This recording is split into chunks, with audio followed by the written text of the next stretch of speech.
katig ang tawo, diri na namamati hiya mga pulong.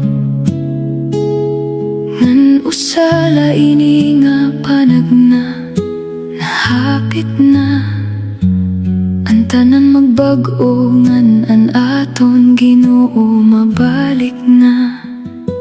Salit yana kun mabatian mo an iya tingog, ayaw patig an kasing mo. Sugadhan ginbuhatan aton, kapuyo-puyan hadto. Waray nira matagamtami, ang pagbahuay nga hairagin saad hadto. Han Ginoo mahigug maon, naghatag hiya aton higayon. Ang Ginoo naton may usapa nga iyagin saad nga takna. YANA